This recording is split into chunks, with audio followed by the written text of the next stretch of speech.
Olá, ouvintes, sejam muito bem-vindos a mais um episódio do nosso podcast Educativo em Saúde. Hoje trouxemos um tema essencial, que é conheça seus direitos no SUS, o que diz a Carta dos Usuários da Saúde. Para esse podcast, contamos com a presença de 4 estudantes de odontologia.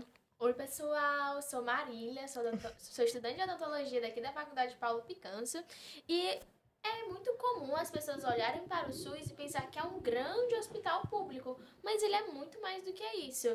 Bárbara, você poderia explicar o que é de fato o Sistema Único de Saúde? Claro, Marília. O SUS ele é um sistema público, gratuito e universal. Ele foi criado pela Constituição Federal de 1988 e ele garante que todo cidadão brasileiro tenha acesso à saúde, da prevenção à reabilitação. E não se resume só aos hospitais. O SUS ele engloba postos de saúde, campanhas de vacinação, controle sanitário, transplantes e até o atendimento odontológico. Então o SUS é bem mais do que a gente imagina, né? Exatamente, Hipólito. Os seus princípios são universalidade, equidade e integralidade. Isso quer dizer que todos têm direito, cada um deve receber o cuidado que precisa de forma completa e humana. Hum, Mesmo com tanta importância, o SUS ainda enfrenta desafios, né? Filas, desigualdade, falta de informação. E é por isso que surgiu a Carta de Usuários de Saúde, né? Perfeito, Marília. A carta, ela nasceu justamente para garantir que o cidadão ele saiba o que é que ele pode cobrar, o que é que ele deve esperar no SUS, né? A carta ela é um instrumento de empoderamento e de cidadania. Mas para quem nunca ouviu falar, o que realmente é essa Carta dos Usuários de Saúde? A carta, ela foi aprovada pelo Conselho Nacional de Saúde e oficializada pela Portaria 1820 em 2009, pelo Ministério da Saúde. Ela resume os direitos e deveres dos cidadãos dentro do SUS e orienta os profissionais sobre como garantir esses direitos. Então ela serve tanto para o profissional como para o paciente. Aham, isso mesmo. A carta ela é como um manual de convivência ética e cidadã entre usuários, profissionais e gestores. Ela fala de respeito, ela fala de informação, ela fala de acesso, ela fala de acolhimento e responsabilidade compartilhada. E é verdade que ela também protege o profissional. Com certeza. Quando o profissional ele segue a carta, ele acolhe o paciente, explica tudo direitinho, ele registra tudo direitinho e respeita, ele também se protege legalmente, né? E fortalece esse vínculo com o paciente. Nossa, gente, caramba, tem muitas coisas que a gente não sabe sobre o SUS, né? Por isso, a gente separou 10 direitos dos usuários do SUS. O primeiro direito fala sobre acesso ordenado e organizado. O que isso significa na prática? Isso significa que o atendimento ele deve seguir um fluxo lógico, começando pela atenção básica, que é a porta de entrada do SUS, e com isso o paciente ele não pode ser deixado sem atendimento e também não deve pular etapas, é uma questão de eficiência e equidade. Então, não basta ser atendido, tem que ser atendido a tempo. Exatamente, o SUS ele deve garantir que o tratamento aconteça no tempo adequado, evitando agravamentos. Por exemplo, na odontologia, uma infecção dentária ela não pode esperar meses. O atraso pode virar uma urgência hospitalar. O tratamento adequado e no tempo certo já seria o segundo direito do SUS, né? Aham. Exatamente. E o terceiro é o atendimento humanizado, né? E sem discriminação, que é uma parte que me toca muito, porque eu acho que a gente ainda vê muito, assim, esses preconceitos, né? Um atendimento frio. E como que o SUS, ele trabalha, né? Esse lado humano. Exatamente.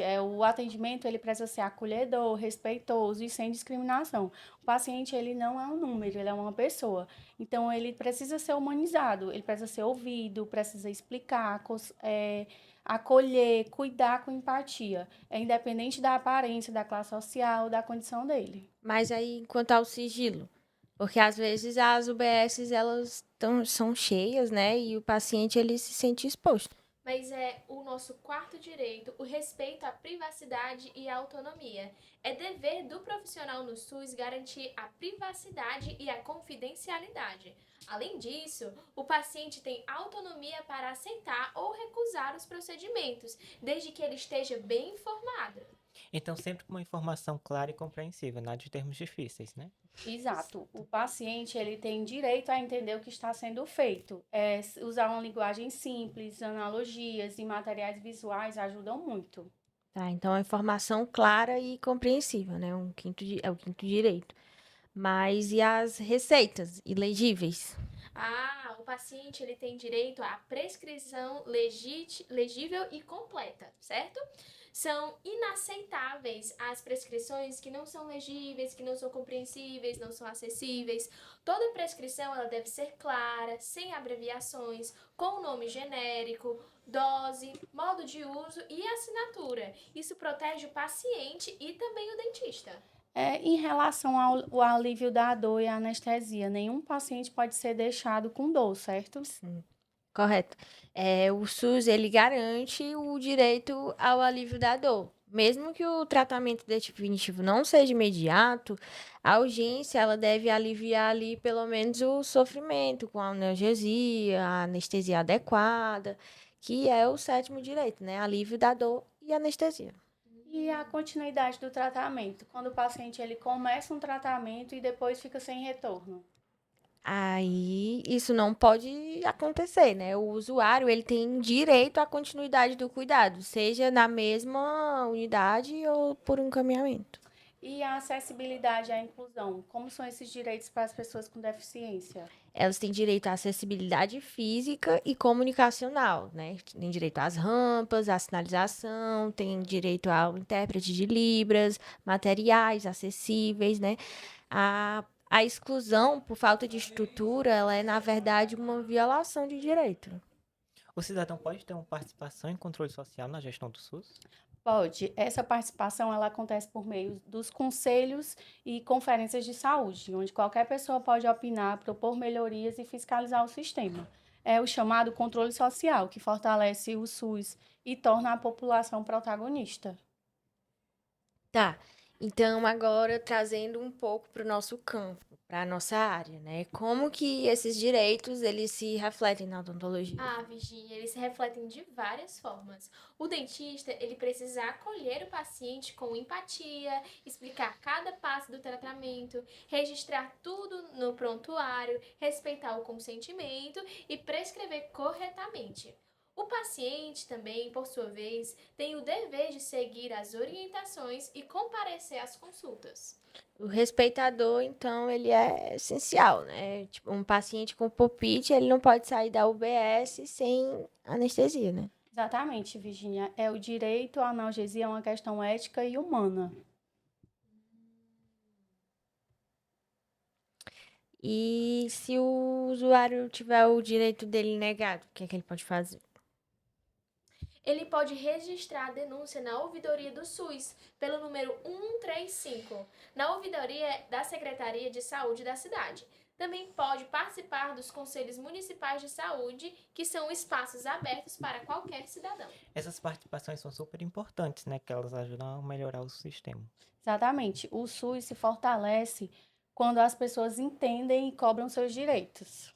Então, agora, para complementar mais sobre como que a gente vê isso na nossa área de atuação, vamos contar com a presença de mais um estudante de odontologia, nossa querida colega Cibele. Fala pessoal, hoje estou aqui no município de São Gonçalo do Amarante para entrevistar o Dr. Guilherme, que arrumou uma disponibilidade aí no tempo dele super corrido para tirar as dúvidas que eu trouxe lá do estúdio sobre a Carta dos Direitos dos Usuários aplicado na UBS.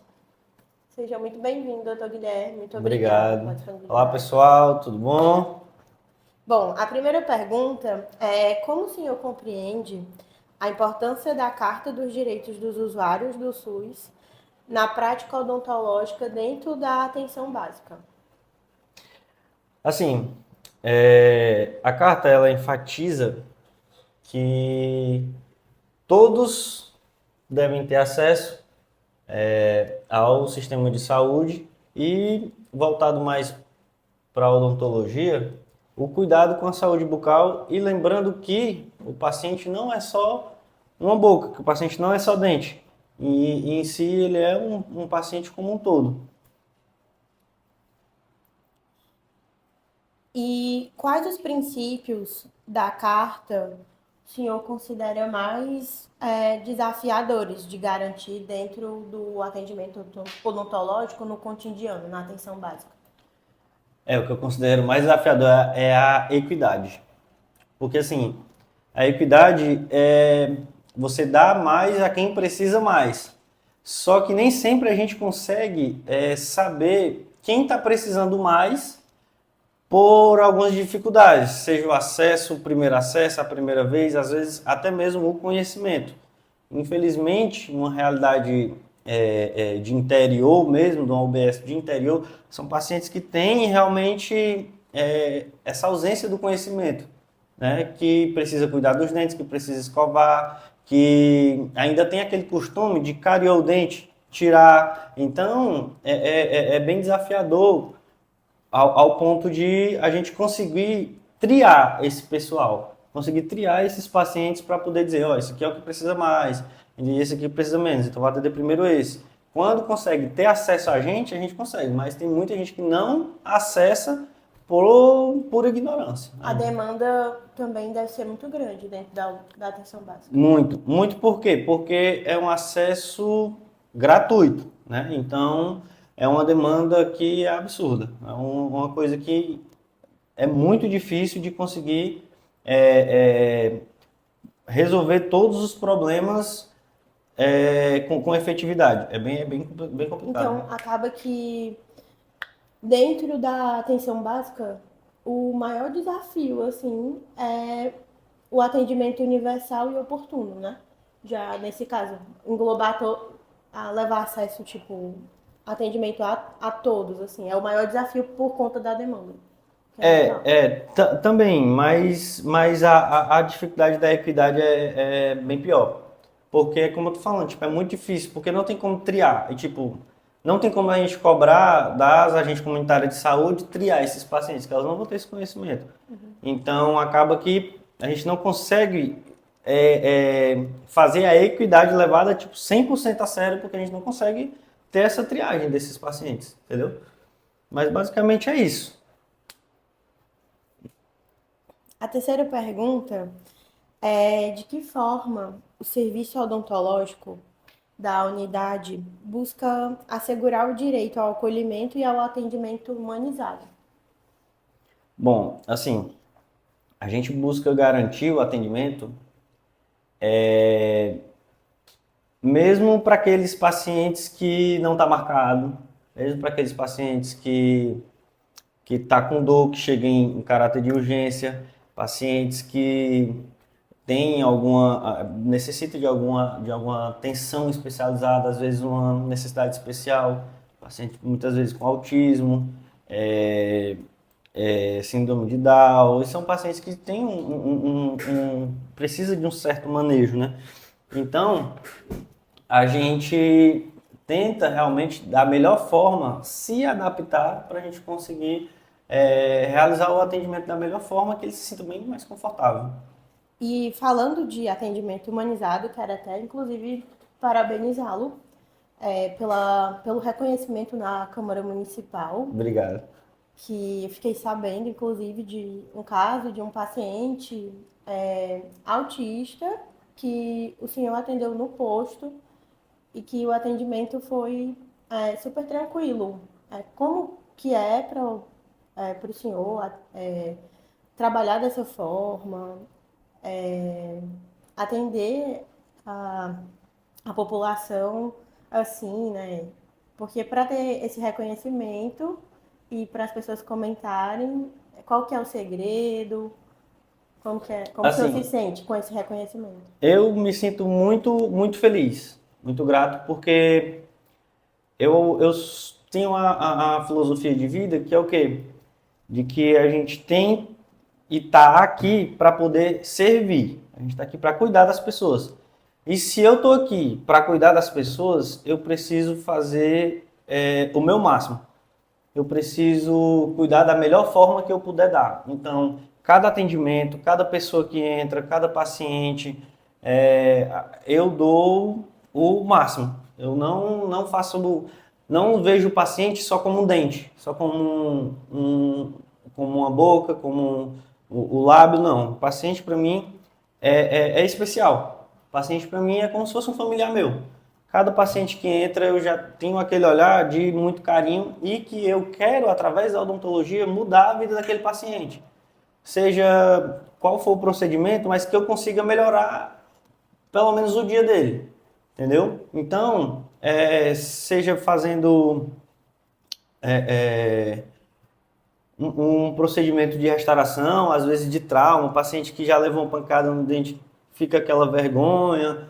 Então, tipo assim, quando você tira o trauma de algum paciente que às vezes passou por algum colega que porventura não ficou tão feliz, que quando vem, que a gente acolhe, então ele se sente confortável, então tipo é muito bom.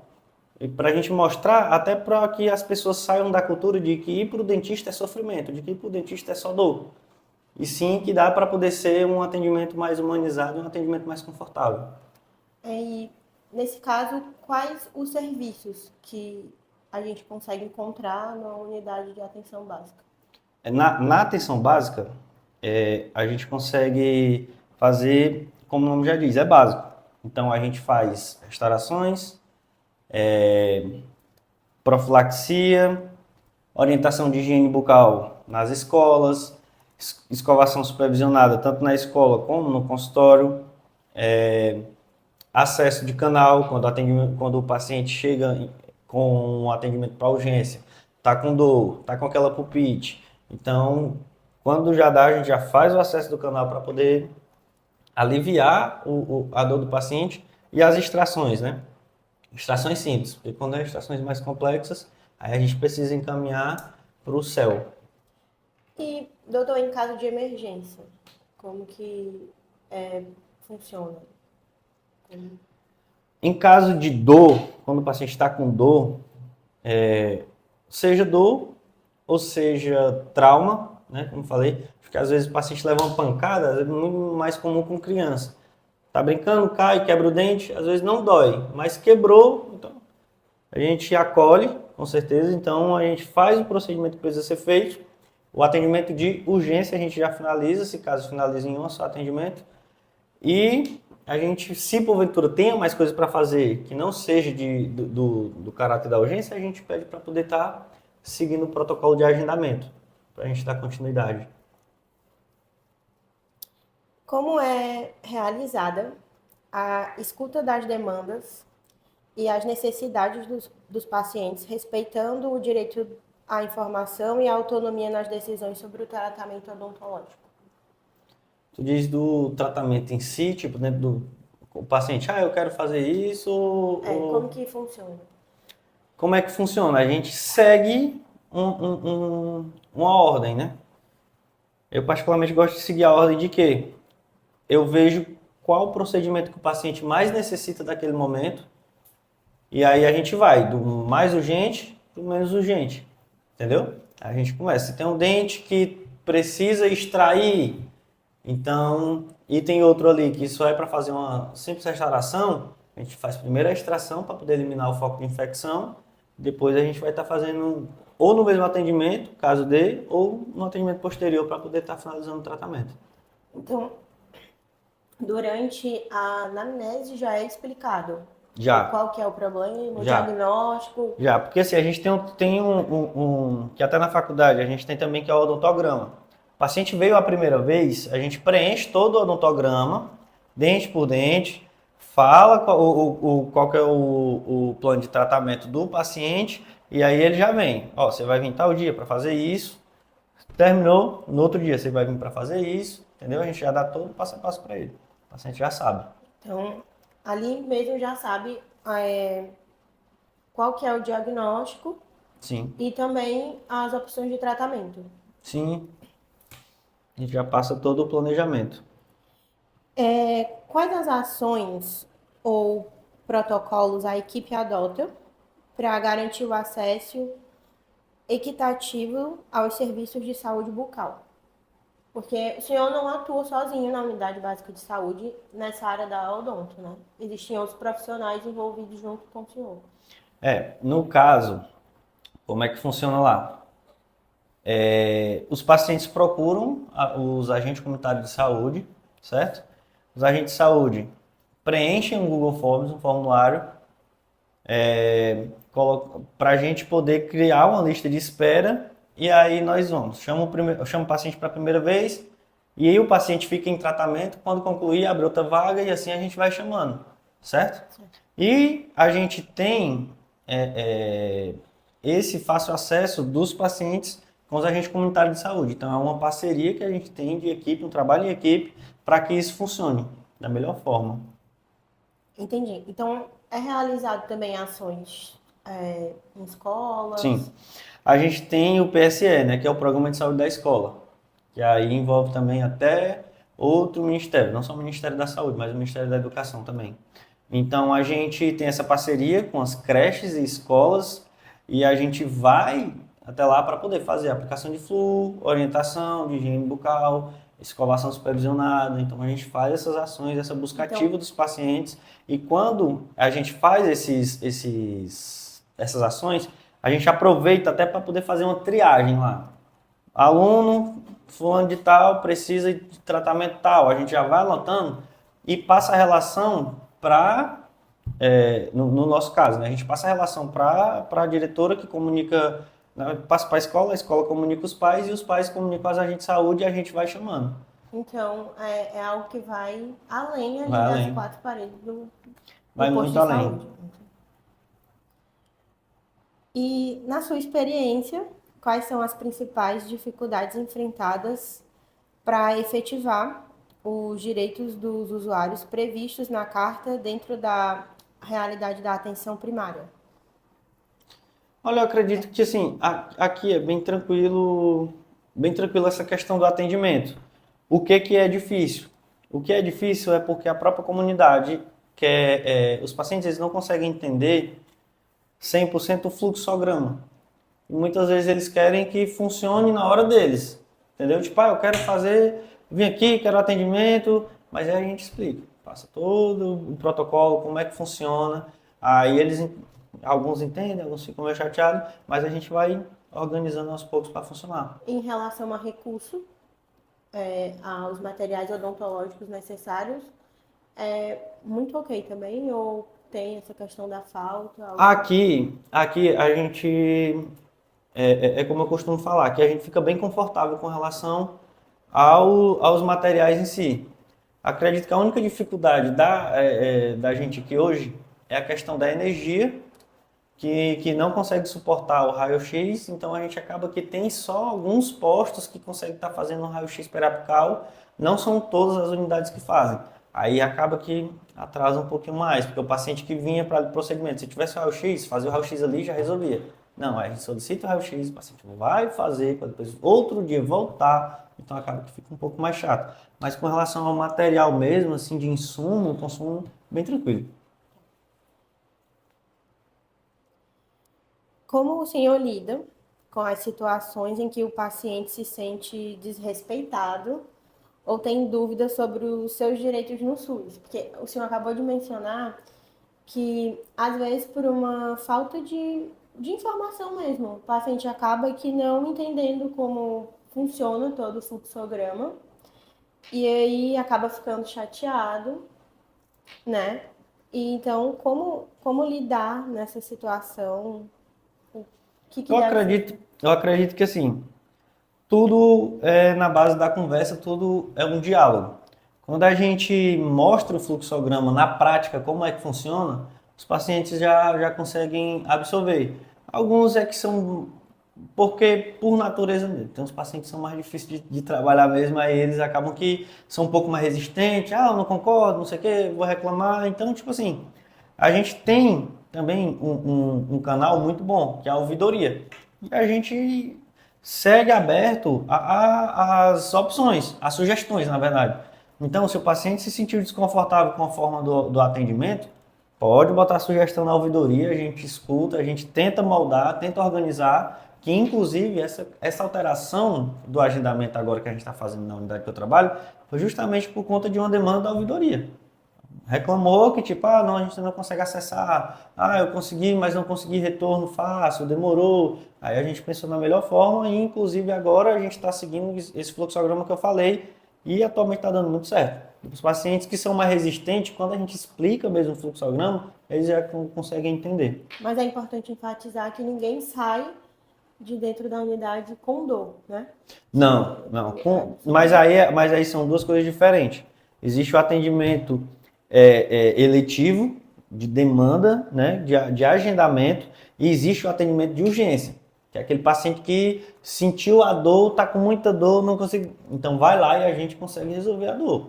Se for um dente que já tem indicação de extração, a gente já tira. Se é um paciente que tem indicação de um acesso de canal, a gente já acessa. Se é um paciente que tem um abscesso, tem ponto de flutuação, vamos drenar, drena. Entendeu? Tipo, a gente tenta já dar o que o paciente precisar ali, a gente vai conseguir resolver a urgência.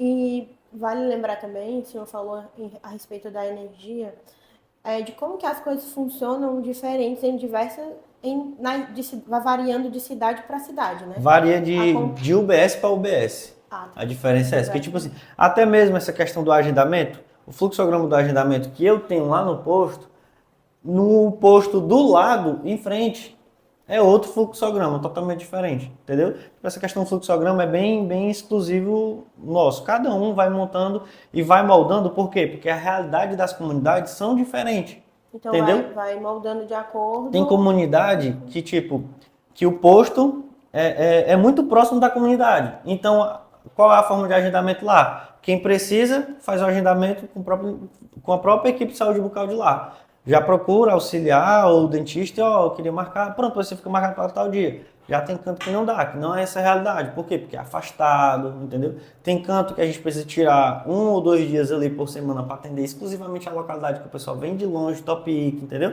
É um negócio que é bem mais complicado.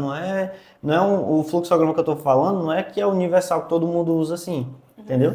Aqui no município, eu acredito que só eu que estou usando esse, justamente porque a gente tenta moldar e tenta ouvir a comunidade. Então a gente vai moldando e vai ajustando. Então cada profissional vai vendo como fica melhor para adaptar cada equipe vai vendo lá a realidade e adapta. A população da mesma Exatamente. forma.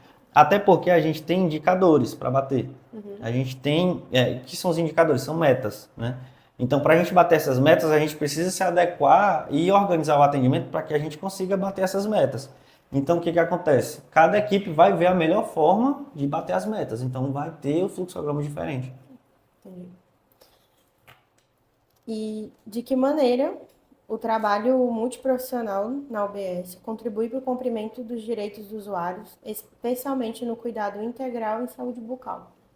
Porque, como eu falei, na UBS tem atendimento médico. Médico, enfermeira, fisioterapeuta. É muito importante, principalmente quando se trata de paciente gestante, paciente hipertenso, paciente diabético, a gente ter esse cuidado em equipe. Paciente que é diabético, a gente tem que fazer o acompanhamento.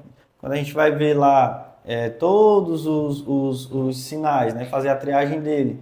Então, a gente tem que ver se está tudo adequado, se a gente pode estar fazendo, se está nos parâmetros, se a gente pode estar fazendo um atendimento, né?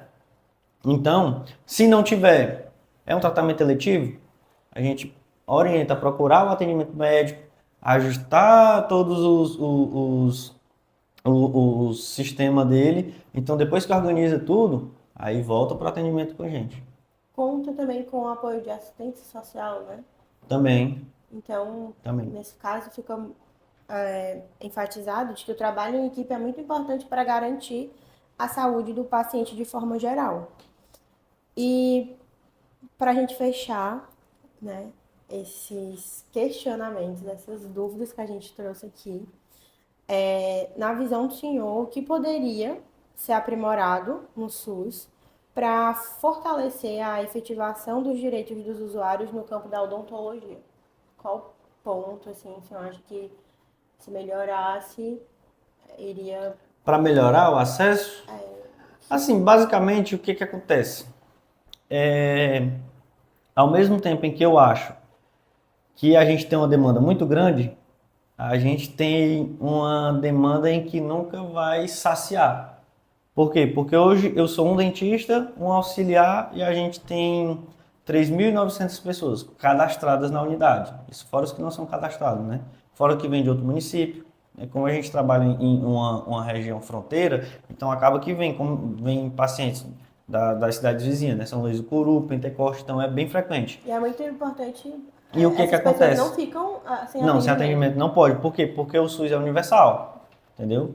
Então a gente faz o atendimento, resolve o problema, e apesar de não contar para o nosso indicador. Por quê? Porque o paciente não é cadastrado na nossa área. Entendi. Mas mesmo assim a gente garante o atendimento do paciente porque é de direito dele, entendeu?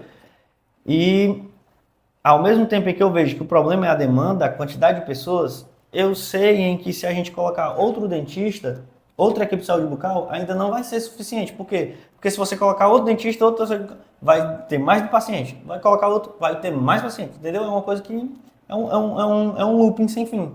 E quanto mais bota dentista, mais paciente vai ter. Entendeu? Então é um negócio que nunca vai ter fim. É a questão do acesso. Então, basicamente, o único problema seria esse, só que é uma coisa que nunca vai ser sanada. Que sempre vai ter essa demanda grande. Então, nesse caso, ações que poderiam contribuir para isso seriam, não, assim, se a gente não conseguir resolver tudo, mas que melhorariam muito o cenário, ampliação de infraestrutura, contratação de novas equipes, valorização dos profissionais que a gente já tem, seriam... Essa questão da valorização é até bom, porque assim, existem alguns municípios que não conseguem remunerar da forma correta, entendeu? Então acaba que o profissional não consegue, tá 100% animado para exercer a função, entendeu? O funcionário não está satisfeito, o colaborador não está satisfeito. Então acaba que não consegue dar aquele 100%, o que é totalmente compreensível. E eu acredito que sim, se valorizasse todo mundo direitinho, eu acredito que isso também iria, Fazer uma aos poucos, diferença. fazer uma grande diferença. E melhorar bastante os resultados. Pronto. Dúvidas sanadas. Doutor Guilherme, muito obrigada pela sua atenção. Por nada, eu sigo à disponibilidade. disposição. Qualquer dúvida, pode mandar que a gente está aqui. Pessoal, agora é com vocês aí no estúdio. Valeu, pessoal. E com isso, né, encerramos mais um episódio do nosso podcast educativo em saúde. Tchau, pessoal! Até a próxima. Tchau, obrigada.